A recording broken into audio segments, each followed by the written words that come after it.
जय हिंद, जय भारत। मैं आपको एक छोटी सी कहानी सुनाता हूँ। एक साइकिल चोर था। उसने एक साइकिल चुराई। जब साइकिल चुराई तो उसके मालिक ने देख लिया, उस साइकिल चोर को पकड़ा और खूब मारा।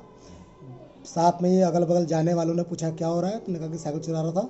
उन लोगों ने भी, पब्लिक ने भी खूब मारा। फिर पुलिस आई, पुलिस ने साइकिल चोर को पकड़ा और जिसकी साइकिल थी उसको थाने ले गए। ले गए FIR करवाओ, उसके खिलाफ हम जेल भेजेंगे। और उसके खिलाफ FIR करवाई, जेल भेजा। साथ में उससे पहले पुलिस ने भी साइकिल चोर को मारा। ये होगी एक पहलू जो होता आ रहा है, जो हर जगह होता है, हर जगह होता है, पूरे भारत में होता है। चोर कोई सा भी हो, साइकिल चोर हो, पर्स चोर हो, मोटरसाइकिल चोर हो, ये होती है कहानी कि पब्लिक भी मारती है और जो पकड़ता है वो भी मारती है, पुलिस भी मारती है और जेल भेजा जाता है। अमूमन होता है, हमेशा होता है। अब कहानी का दूसरा पहलू, जब से हमारा देश आज़ाद हुआ है 1947 से अब तक का मतलब 9/8/2020 तक हमेशा, हर महीने, हर साल कोई ना कोई घोटाला होता आया है। हजारों घोटाले अब तक हो चुके हैं। और जो घोटाले हुए हैं कोई छोटे मोटे नहीं, कोई 30,000 करोड़, कोई 17,000 करोड़, कोई 11,000 करोड़, 18,000 करोड़, कोई 90,000 करोड़, कोई 500 करोड़, 600 करोड़, 700 करोड़। सबसे छोटा घोटाला जो था वो BHU घोटाला था, 50 लाख रुपए का, 1948 में। सबसे पहला घोटाला 1947 में हुआ। नेताजी सुभाष चंद्र बोस जी का खजाना था, वो खजाना लूट लिया गया या क्या किया गया, सरकार के पास कुछ अंश आ पाया, कितना खजाना था कुछ नहीं आया। दूसरा घोटाला हुआ साइकिल घोटाला, जीप घोटाला। जीप घोटाला करीब 80 लाख रुपए का हुआ था 1948 में। फिर इसी प्रकार घोटाले चलते रहे, दिन रात बढ़ते रहे। इसके बाद मारुति स्कैंडल हुआ, तेजा लोन स्कैंडल हुआ, 220 करोड़ रुपए का। बोफोर्स स्कैंडल हुआ, सीमेंट स्कैंडल हुआ, स्कैम हुआ 300 करोड़ का। हर्षस मेहता 500 करोड़ का हुआ। स्टैम्प पेपर 2000 करोड़ का हुआ। ताज कोऑपरेटिव 450 करोड़ का हुआ। उत्तर प्रदेश आयुर्वेद स्कीम 260 मिलियन का हुआ। स्टेट बैंक सौराष्ट्र स्कैम हुआ 950 करोड़ का। 2G स्टैम्प हुआ 30,000 करोड़ का। फिर आंध्र एमर स्कैम हुआ 25 बिलियन यानी 250 करोड़ के आसपास का। फिर कॉमनवेल्थ का घोटाला हुआ, करीब 60-70 हज़ार करोड़ का हुआ होगा। उत्तर प्रदेश ड्यूटी स्कैम हुआ, stamp duty scam 1200 crore. Uttar Pradesh horticulture scam 700 crore. Uttar Pradesh seed scam 500 million. फिर Maharashtra aggregation scam 700 crore. Jammu Kashmir and cricket association scam 500 crore. फिर service tax and central excise fraud हुआ 19,000 करोड़ का। NSCL केस 555 करोड़ का हुआ। रेलवे आयरन, लोहे का, रेलवे का, वो 11,000 करोड़ का हुआ। Delhi Gurgaon toll plaza scam हुआ। दिल्ली जल बोर्ड निगम 10,000 करोड़ का। इस प्रकार हजारों घोटालों की लिस्ट है मेरे पास। ये देखिए पूरी लिस्ट है पूरे घोटालों की। फिर हाल में ही अभी जल्द में जो घोटाला हुआ वो आपका हुआ PMC बैंक घोटाला हुआ। पंजाब नेशनल बैंक 11,600 करोड़ का हुआ। INS media case against former union minister P Chidambaram वाला घोटाला हुआ। DHFL घोटाला हुआ। इस प्रकार हजारों घोटाले हुए।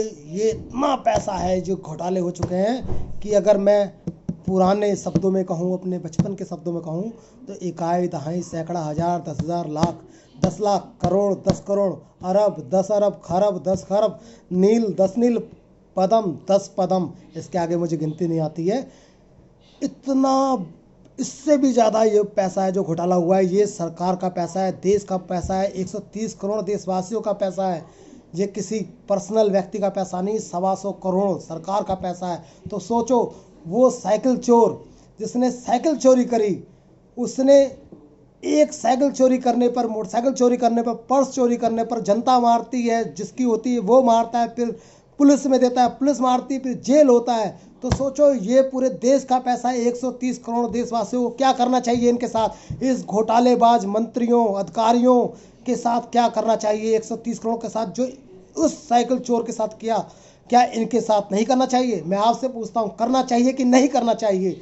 130 करोड़ देशवासियों को साथ में ही एफआईआर भी करनी चाहिए कि नहीं करनी चाहिए, इनको सबक मिलना चाहिए। देश को नींव खोखला कर रहे हैं ये लोग, देश को भ्रष्टाचार की जड़ में ले जा रहे हैं। हमारा देश पहले सोने की चिड़िया था, है, अभी भी है। अगर ये अभी भी कानून बन जाए, प्रावधान बन जाए कि ये देशद्रोह हो, क्योंकि देश का पैसा देशद्रोह कहलाएगा।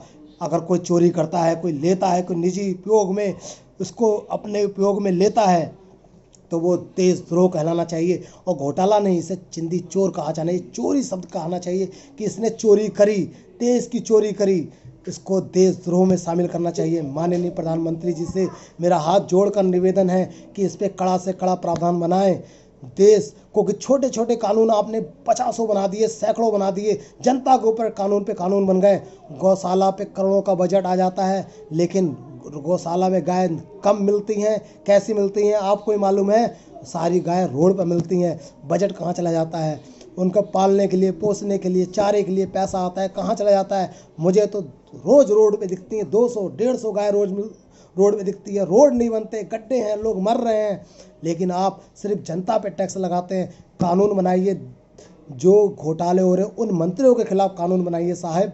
मेरा सुप्रीम कोर्ट जी से, राष्ट्रपति महोदय जी से विनम्र निवेदन है कि प्लीज़ आप इसको कानून में लाइए, इसमें बड़ा बनाइए कि कोई भी अगर घोटाले में पकड़ा जाए वो जेल में कम से कम 20 साल की सज़ा हो, उसकी पार्टी निरस्ता, अगर वो अधिकारी है तो नौकरी जाए, उसके आने वाले दूसरे लोगों को नौकरी दी जाए जो उससे पीछे रह गए हों। इस प्रकार बेरोजगारी भी घटेगी, रिक्त स्थान हटेंगे, रिक्त स्थान भरेंगे।